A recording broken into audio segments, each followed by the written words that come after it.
Tommy, thanks for joining us. We're just giving folks a minute before we get started. Typically, we get started a couple of minutes past the hour, That's and good. we'll just be taking off from Okay. there. So, uh, I think we're 2 minutes, 3 minutes past the hour. So let's get started. First of all, thanks everyone for joining. My name is Umang Barman. I'm the host for this webinar today. Really excited that you could be here. And we have a phenomenal guest, Tommy Todd, who has been a CISO practitioner for many, many years. And he has many insights to share with us today. Tommy, thanks for joining us. Really appreciate it. Would love a couple of minutes to give you and get your introduction. Yeah, thank you. And thanks for having me. So again, my name is Tommy Todd. I'm a CISO for Fremont Solutions Group. Been in cybersecurity now going on almost 30 years.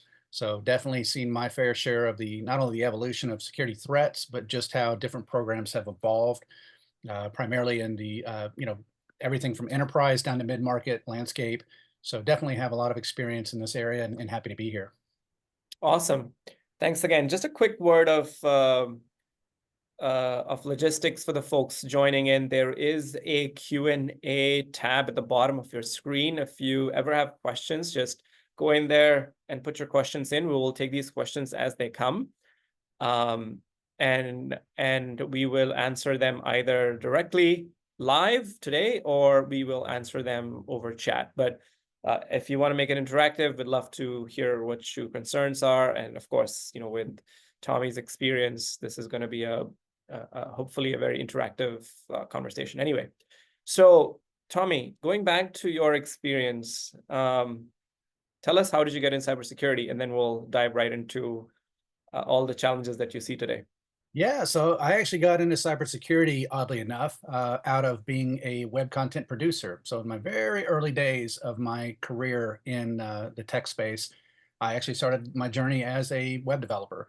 And when at that time, anytime I would need changes to the environment to support what I was working on, I had to go through a rigmarole of dealing with IT, dealing with security people to validate all this kind of stuff. So I took it upon myself to learn this process, and then one thing led to another, and I ended up falling in love with cybersecurity. The idea of not only protecting my assets and protecting my type of development, but also protecting the organization.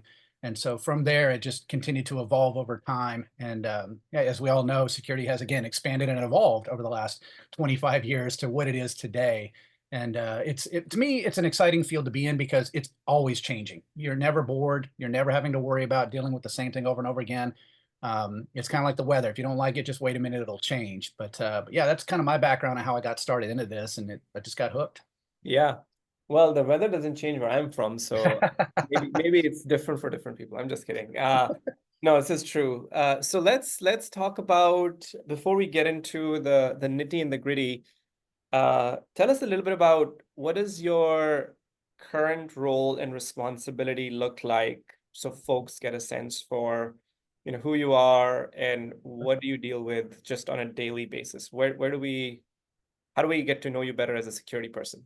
Sure. Yeah. I mean, my current roles and responsibility is, I am accountable to the strategy of the security organization. So when it comes to not only identifying, but also understanding the risk, not only to the organization, but to the businesses themselves, I'm the person they go to. So, are we doing well in security? Are we doing poorly in security? What's our visibility? Where are our blind spots, et cetera? So it's kind of a cat and mouse game, trying to make sure that you stay on top of the latest threats, as well as trying to make sure that you remain in the most protected posture possible, while not disrupting the business. So that's kind of my role in security right now, is to kind of, again, manage that strategy and make sure that we're doing all the right things to keep the organization protected while still enabling the business. Yeah. And just to add to the context a little bit, you obviously have not just accountability, but also ownership of security programs for a couple of different companies. You are the head honcho of the security programs.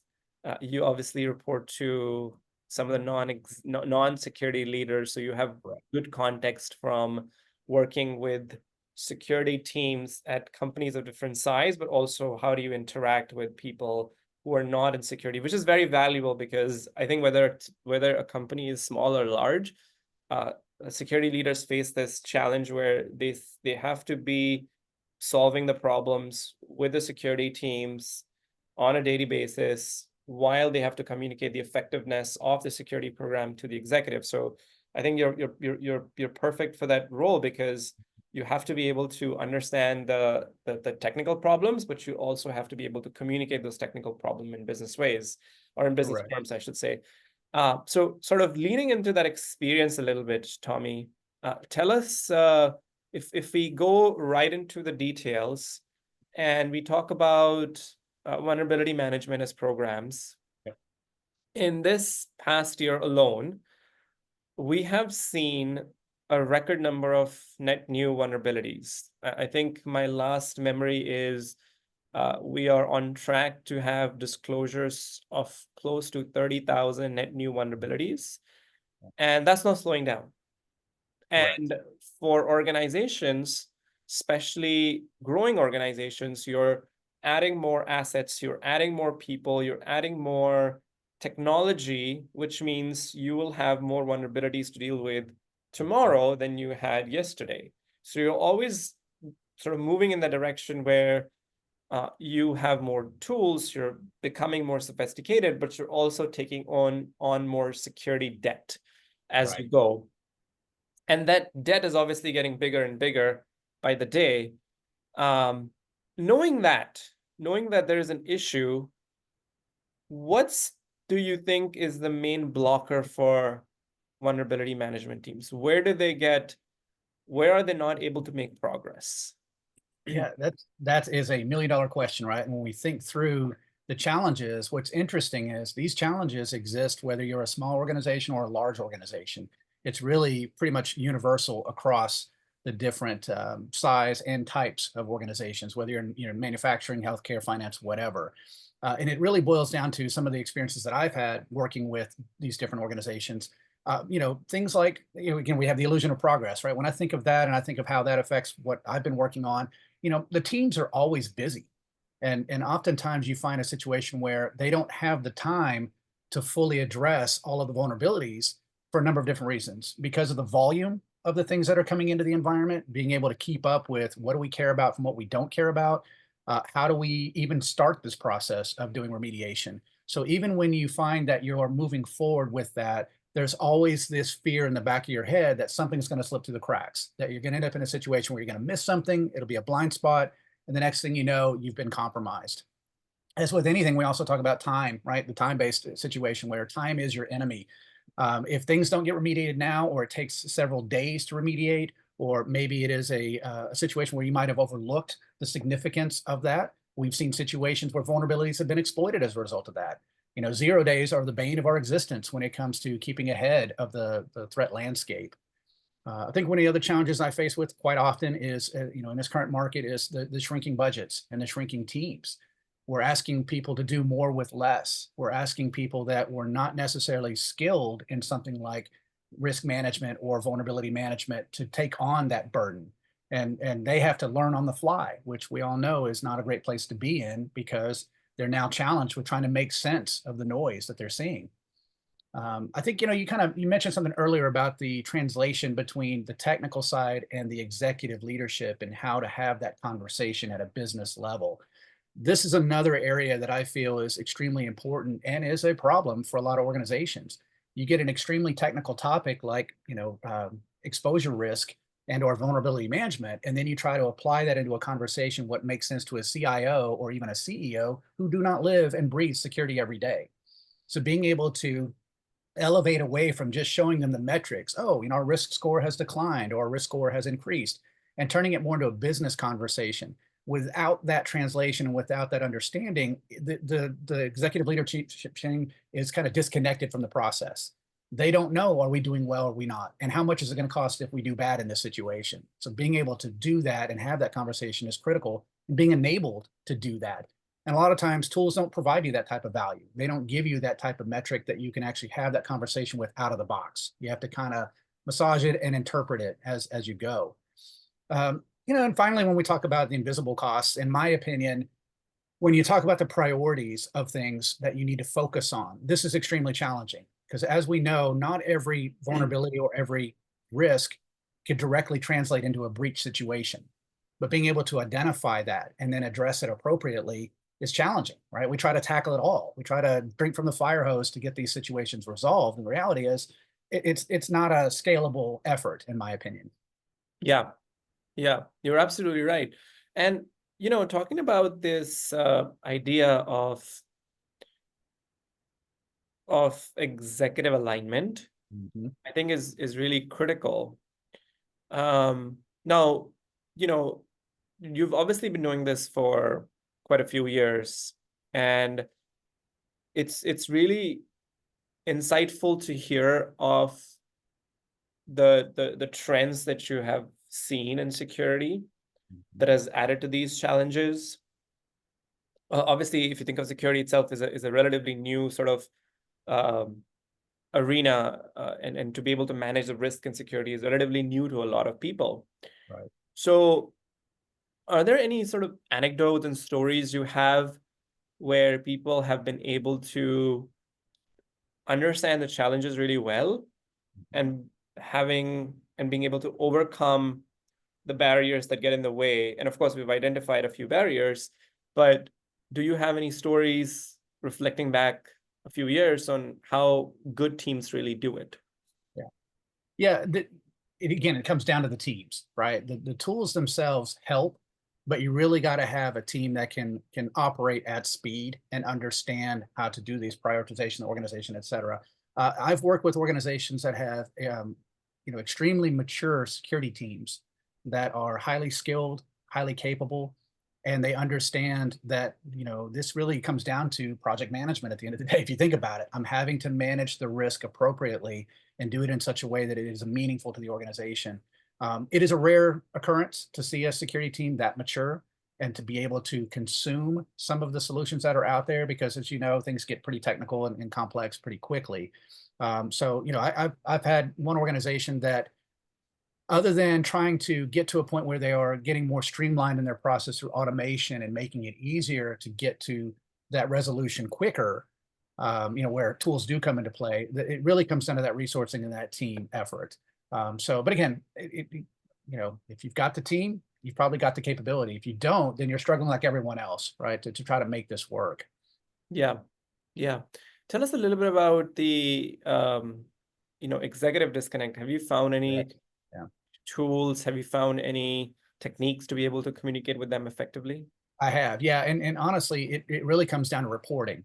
You can slice and dice metrics all day long, but taking that information and trying to distill it down to not only actionable content but also quantifiable content is really where things can improve. So what I have found is I have to translate what I'm seeing through risk and risk management into dollars and cents for my executive team, because they talk in terms of dollars and cents. They don't talk in terms of risk score. If I tell them we have 1,000, point risk score on this particular issue, they don't know what that means. But if I tell them by not acting, we're going to end up spending 5 million to recover from a breach that hits this critical asset, now I've got their attention. And so in those conversations, they want to know, okay, if it's going to cost us X to do nothing, how much do we need to put into this to make sure that we're protecting ourselves? And what are we going to get on the return on investment? Like, how is this ultimately going to make our environment not only more secure, but improve the speed of business as a result? So what I have found is a lot of people go one way or the other. They're either extremely technical and they're challenged with that business conversation, or they've got a great business acumen and they're challenged on the technical side, trying to translate the technical metrics over. So, but what I have found is if you can distill things down and get it to that quantifiable result, you'll have a much better conversation with the ELT than you would if you weren't doing that. Yep, makes sense. Makes sense. And so, talking about the way forward, um, especially in the context of vulnerability management, Mhm. given that there are the challenges that you've identified earlier related to tool complexity, related to inactions Mhm. with the team, executive disconnect, Yeah. what are some of the factors that you think would be important to take into consideration as you decide to move forward? Yeah, that's a great question. And what I've started to experience over, say, the last 2 to 3 years, since our work situation has changed, we've moved into this more remote world, and we've moved into shrinking budgets. Again, all the challenges associated with developing a solid team. We are starting to see more of a desire for more simplicity out of our solutions than complexity. And so what I mean by that is we don't not necessarily need all the tuning capabilities to the nth degree that previous products might have given us. And quite the contrary, we're actually looking for something a little simpler. And there's a number of different reasons for that. One is it makes it easier for the team to get up to speed with it, right? It's easier to navigate, it's more intuitive, there's more automation. It allows me to get to that source of truth or get to that point of resolution much faster than having a more complex solution. But also when it comes to things like value, being able to get immediate insights and actionable recommendations, that time to value is critical. We don't have the time to wait 6 to 8 weeks to get efficacy out of our platform. We've got to be able to get it much sooner than that because time is of the essence. So I know when I'm working with my different teams, these are some of the attributes we're looking for. Can we get it to have value almost day one or as close to day one as possible? Is it easy for us to use? How much automation can we put into this so that we can reduce the manual effort involved in managing this environment? And then when you think about, again, I go back to that mature team. We're seeing a lot of immaturity. We need to be able to have more automation to take on a lot of that workload so that my team can focus on what really matters, really getting into the nuances of a particular vulnerability or a particular risk while letting things automatically help us with remediation so that we've got more time to react to it. The other challenge we have is the clear guidance, right? Being able to have something that allows us to track and mitigate our risks and track them to success. So being able to get the guidance we need, the recommendations we need out of the platform, because we're not necessarily SMEs coming out of the gate, right? We're not those subject matter experts on everything. So the more guidance and the more ability to track to resolution in a successful manner is crucial in having a decent solution. And these are things we're looking for, right? Being able to do that type of activity. The executive metrics, and we talk about we've got to have a way to get reporting that allows us to have a different conversation with our executive leadership so that they're all on board with what we're trying to achieve. And the closer we can get to that coming out of the platform, the less time we take on massaging the information to get it in front of our executive leadership. So when my teams are evaluating solutions and we're looking for different products, one of the questions we ask is, what kind of reporting can we get out of this? Because the more you can help us shortcut that conversation, the better adoption we're going to get and the more confidence our leadership team is going to have in our security program. And again, that confidence is critical when it comes to your return on investment. Yeah, yeah, spot on. And I wanted to obviously you've used Balbix, you're a Balbix customer, and we've strived to take the feedback that we have received from customers like yourself to make this platform more capable to address the pain points that we just highlighted. So let me give you a short overview for what we've been up to, and then tell us if you have experienced many of these solutions, capabilities help you address some of these pain points. So first, what Balbix does effectively is unify all your assets and application under one single platform. What that means is we're integrating with your existing tools, your existing asset inventory tools, your existing vulnerability management tool, your cloud security tools, your IoT security tools, your OT security tools, your CMDBs to pull all this data in and show you what assets you have, unique assets, deduplicated, normalized. What applications do you have? What cloud assets do you have? And from a Balbix perspective, we're really concerned about security risks. So what we're going to do is once we look at the assets, we look at what vulnerabilities are in these assets and which of these vulnerabilities are going to need prioritized remediation versus which ones will not. And we take a deeper view into prioritization. We're not looking at severity, which is a common framework that most companies look at. We go beyond severity to integrate threat intelligence, meaning if a vulnerability is being exploited in the wild, how old is this vulnerability? Is there current chatter in the wild about that vulnerability? All that information is taken into account to prioritize. We also look at the current exploitability of that asset. Is that asset exposed to the internet? Or is it buried 3 layers down beyond in your network under 3 to 5 security controls, which makes it harder for attackers to reach that asset. We look at business impact, meaning, is this asset really critical? Does it have business impact operations, or does it impact your operations? Is it have an inventory of your suppliers? Is it your supply chain management tool, or is it basically an asset that you use to maybe run your internal corporate directory? So having an understanding of the business criticality or the asset criticality plays into the prioritization. And finally, we have assessment of mitigating controls. So we're looking at, do you have endpoint controls? Do you have firewalls that protect this asset? Which means ultimately what organizations get is a list of assets they need prioritized right now, because we have analyzed all these factors to give you the very, very specific asset that needs attention at the moment. We go one step further to bridge that executive disconnect. Once you mitigate an asset, we show you the impact that you have made to the company, how much risk you have reduced, not just in terms of patches, but in terms of dollars. And that helps communicate effectively with the executive. We also show you and provide you a path to exposure management, which is no different than vulnerability management, but the scope is broader. And what that means is, from an attacker standpoint, attacker doesn't care about if your vulnerability exists in your asset or your application or your infrastructure or your cloud. They need the fastest path to get to your crown jewels. And what we're doing in the back end is we're integrating all the asset information, all the application, all the IT, all the OT, and assessing the impact. And by doing so, we're taking a more holistic picture of your environment, rather than saying, let's just focus on infrastructure vulnerability, or let's just focus on application vulnerability. So Balbix is one of the first, or one of its kind, that integrates all these environments into a single platform to give you precisely where the risks are and what needs to be mitigated first, rather than focus on a particular environment. And lastly, all of this is awesome. But as we know, as you pointed out too, for us to be successful, we want to make sure that security works really well with IT, security works really well with DevOps, because ultimately, again, for attackers, they don't care what your org structure looks like. They don't care if the teams are in a silo or not. All they care about is an open vulnerability, an open misconfiguration, and a risk.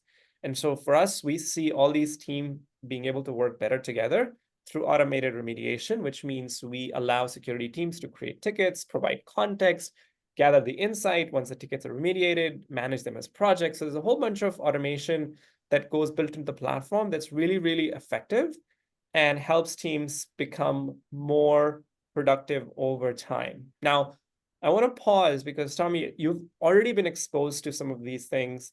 You already use this on a daily basis. Was there an aha moment for you that drew you into Balbix and said, yes, this is the most important thing that is different, that is unique? Yeah, and everything you just outlined are definitely points that we were highly interested in. But to get more specific on the areas that really knocked my socks off and knocked the team socks off, and this is why we went with Balbix, is because there's certain things that I care about at my level, and one of those is, again, quantification of risk. Being able to translate a risk score into a dollar figure, even if it's just an estimate, gives me a starting point to show my leadership team where their investments are headed, what the risk is to us at a dollar figure level, because that's how we operate. So that was a big selling point for us. But also, more importantly, and things that you kind of mentioned, when it comes to understanding things like, how well is your existing security stack performing for you, right? It's one thing to say, I'm using this preferred EDR, so far we've been able to catch a bunch of stuff, but I've not really been able to demonstrate how much risk reduction we are getting out of using that particular solution. And by providing that telemetry to Balbix as part of that risk profiling, it's seen as a compensating control. So when we think about how that matters, when your exposure management piece comes into play and you think about, I'm looking beyond vulnerabilities, I'm looking at the risk outside of that, misconfigurations, the likelihood, the impact, et cetera. Balbix does a great job of saying, hey, you know what, you had this risk, but because you're using this EDR, it's a compensating control. Therefore, your risk is actually lower. Even if you don't do anything tomorrow, you've got a control that gets in front of that to where it would make it almost impossible for that particular vulnerability to be exploited. And to be able to demonstrate that quickly allows not only us to show value out of the Balbix platform about how it's slicing and dicing this information for us, but also I can go back to my leadership team and say, see, we've reduced risk by X amount by having this particular security stack in place. Yeah. So it justifies those renewals. But those are just some tactical elements Yeah. about the way this solution has benefited Yeah. us. I think the Spot on. speed and the time to value, just one more final point, the time to value was second to none. We got value out of Balbix almost literally week one of using the product. We didn't have to wait 6 to 8 weeks to get efficacy out of it. And a lot of that has to do with the architecture and the way it's implemented. But I have never seen a solution provide us value so quickly and allow us to get up and running so quickly than I have since I've been working with Balbix. Yeah. No, this is great. And I think it all boils down to how well we equip folks like yourself to be able to get the value out of Balbix, but also see and show value in everything else you have, because that ultimately is how you're measured, which is show me how much risk is being reduced and show me how effective and the ROI of my security program. And so having that as a North Star is how we sort of build the product. Now, there's one more thing, obviously I'm a big fan of Apple. I use my MacBook, I use my iPhone. So I'll take a cue from Apple and say one more thing for the folks on this call. There is the thing about security companies like ourselves. We are small, we are nimble. We live in the future in the sense that we always think how and what security teams would need tomorrow. And so over the past few weeks, months, we've been working really hard on this capability. And I want to show it to you as a short video, if that's okay. Tommy, you may have already seen this. And the idea is that we have been able to work closely with our engineering, our product teams to bring this to market. And this is a cybersecurity AI assistant. What it does is, as I play this video, it has the ability to take your insights and expose it as a simple response. And so as this video is playing, you notice somebody asked a question about a CVE, and the interface responds with a detailed answer for how you are affected by the CVE. And our point of view here is security is everyone's problem. And one challenge a lot of teams have faced is not being able to understand or gather insights into security challenges fast enough. And what we have brought to light with this chatbot, with the AI assistant, is it integrates with your environment, and you can ask any question such as, what's your risk? Tell me about a CVE. Tell me how many assets are affected by a CVE. So it's your assistant, which means it does things for you.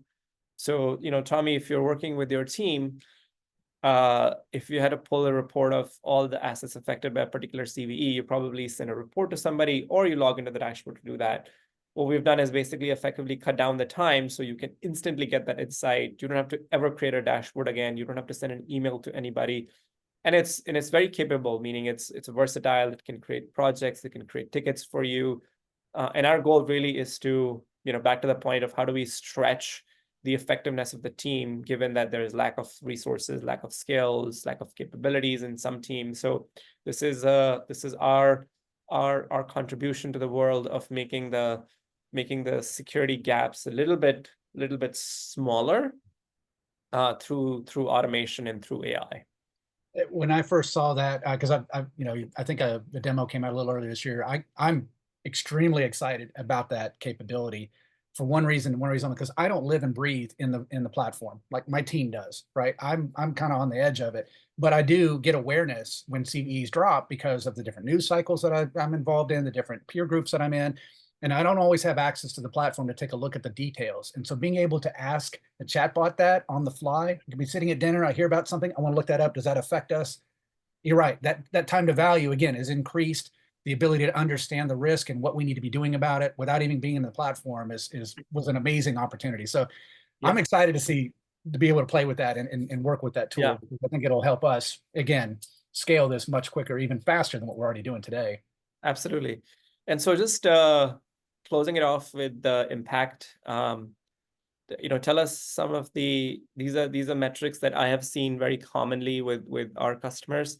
Tell us if this resonates with you, or if you have anything else to add to how you have experienced the impact of Balbix to your organization. Now, these numbers are spot on. I mean, from my point of view, this is accurate, right? We have seen a dramatic reduction in risk.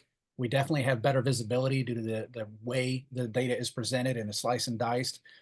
So all of these numbers add up to be true to the organizations that I've worked in where we've had Balbix present. Awesome. And now that we're almost at the end, if you have any questions, concerns, log into balbix.com. And there's one poll question that we always ask, which is, would you recommend this recording to a colleague? Was this useful for you? Are there any other topics that you'd like to hear about that we can contribute into, that we can bring people for? Are there any folks who would like more deep dive demos? So take a moment, answer these questions. Tommy, once again, thanks so much for taking the time today. Really appreciate it. We'd love to have you back for another session in the future. Hopefully this was helpful to the participants, and hopefully, they got something out of it. Ultimately, our goal and our vision is that we provide products and capabilities that impact risk. We do believe and understand that in this world where now AI is at the forefront, attackers have access to similar techniques and similar technology, and we want to equip defenders with better and better tools to be able to protect themselves, defend themselves. So this has been extremely helpful, extremely productive. Thanks again, Tommy. And we hope to see you another one of these calls soon. Thanks again for your time. Thank you. Appreciate it. Thanks everyone for joining us today too. Bye.